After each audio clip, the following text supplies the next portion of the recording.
unsent letter hiding the unspoken you? The rain beat against the glass window of the small bookstore, leaving streaks of water that blurred the street lit outside. Alara wrapped her fingers around a steaming cup of chamomile tea, her gaze lingering on the old leather-bound book in front of her. It was a collection of poetry, its pages yellowed with age, and tucked between the pages was a crumpled envelope unaddressed, unopened and marked with a date that had haunted her for 7 years. She had found the book earlier that afternoon, tucked away on the highest shelf of the back corner, where it is gathered and few customers bothered to look. The moment she picked it up, a familiar scent wafted out under Walden Drain, the same scent that had clung to him, the same scent that had lingered in her memories, long after H.E.D. disappeared. That book belonged to a regular, a few years back. The bookstore owner, an elderly woman with silver hair and kind eyes, said as she wiped down the counter, he used to come here every Saturday afternoon, sit by the window, and read that exact book. Never bought it, just sat there for hours. Then one day he didn't come back. Left the book here with that envelope inside. Alara's heart skipped a beat. She knew who the owner was. Knew his name, his laugh, the way H.E.D. tilted his head when he was deep in thought, the way H.E.D. brushed a strand of hair away from her face when she was upset. Knew that 7 years ago, H.E.D. left without a word, without a note, without even saying goodbye. And now, here was a piece of him, a secret H.E.D. left behind, waiting for her to find it. She paid for the book, her hands trembling slightly, and hurried back to her apartment, a small, cozy space filled with books and plants, a place that felt like a sanctuary from the world outside. She sat on the couch, the rain still tapping against the window, and carefully pulled the envelope out from between the pages. It was plain, no logo, no return address. Just her name scrawled in his handwriting, Alara, the same handwriting that had filled the notes H.E.D. left her in high school, the same handwriting that had been etched into her heart for years. She ran her finger over the letters as if she could feel his touch through the paper, as if she could bring him back just by tracing his words. For a long time she hesitated. What if the letter held answers she was ready to hear? What if it was a goodbye? A final closure that would shatter the fragile hope she had been clinging to all these years? What if it was nothing at all, just a random note? A fleeting thought that H.E.D. never meant to keep? But curiosity got the better of her. She tore open the envelope, her breath catching in her throat, and pulled out a single sheet of paper. It was typed, not handwritten, which surprised her. H.E.D. always preferred to write by hand. Said it felt more personal. But as she read the first line, her eyes filled with tears. "My dearest Alara," it began, "if you're reading this, it means I've finally found the courage to leave this letter for you, even if I'm not brave enough to give it to you myself. I know I left without explanation, without a word, and I know I hurt you.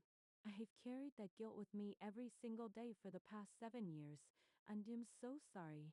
I wish I could go back and do things differently, wish I could have told you the truth, wish I hadn't been so selfish. I've been looking for you," he wrote. "For 7 years, I've been searching every city, every town, every bookstore, hoping to find you, hoping to apologize, hoping to tell you that I still love you. I don't know if you'll forgive me. I don't know if you still feel the same way, but I had to try. I had to let you know that you've never left my heart, that you never will." The letter ended with a single line: "I'm at the cafe down the street from the bookstore. I'll be here every day, waiting for you. If you come, I'll tell you everything. If you don't, I'll understand. I just needed you to know the truth." Alara looked up, her tears streaming down her face. The cafe down the street, she knew it well. It was the same cafe they'd gone to after school. The same cafe where H.E.D. bought her first latte. The same cafe where they'd shared their first kiss. She glanced at the clock. It was 8 p.m. The rain was slowing down, and somewhere down the street, he was waiting for her. She grabbed her jacket and her keys, not even bothering to dry her ears, and rushed out the door. The rain was light now, a soft drizzle that caught in her hair as she walked down the street. Her heart was racing, her mind a jumble of emotions. Anger, sadness, hope, love. She had spent 7 years wondering why Hed left, 7 years hurting, 7 years clinging to the memories of him. And now, he was here, waiting for her, ready to tell her the truth. When she reached the cafe, the bell above the door jingled as she walked in. The lights were warm, the air filled with the scent of coffee and pastries, and there he was sitting in the corner booth. The same booth that he sat in all those years ago. He was older, his hair a little longer, a faint stubble on his jaw. But his eyes were the same, warm kind, and filled with the same love that had always been there. He looked up, and when he saw her, his eyes widened. He stood up, his hands trembling slightly, and she could see the hope in his eyes, the fear, the guilt. For a moment, they just stared at each other, the noise of the cafe fading away, the rain outside forgotten. It was as if 7 years hadn't passed, as if they were still the two teenagers sitting in the school library, as if HED never left. Hilara, he said, his voice soft, almost a whisper. You came. She nodded, her lips trembling as she walked toward him. I got your letter, she said, her voice breaking. Why did you leave? Why didn't you tell me? He reached out hesitantly, as if he was scared she'd pull away, and gently wiped a tear from her cheek. I'm so sorry, he said, his eyes filling with tears. I had to. My family, they were in trouble, and I had to leave to protect them, to protect you. I thought if I left, you'd be better off, that you'd forget about me and move on. But I was wrong.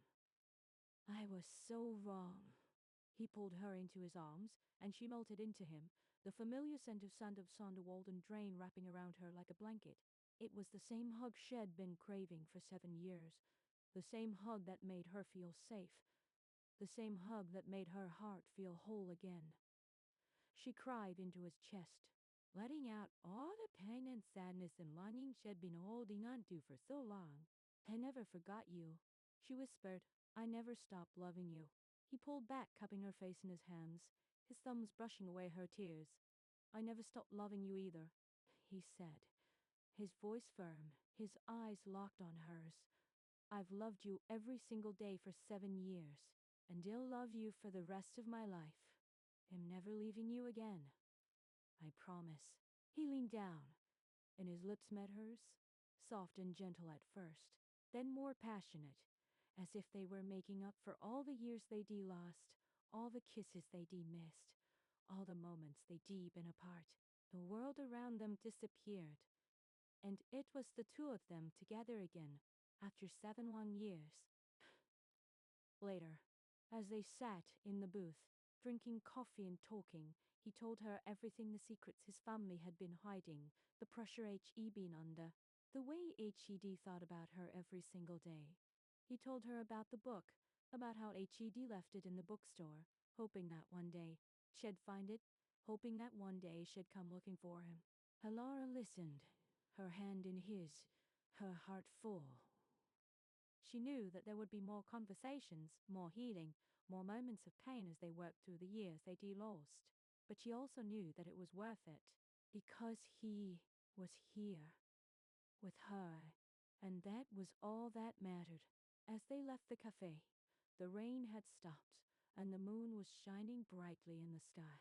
He took her hand, lacing his fingers through hers, and they walked down the street, side by side, just like they used to.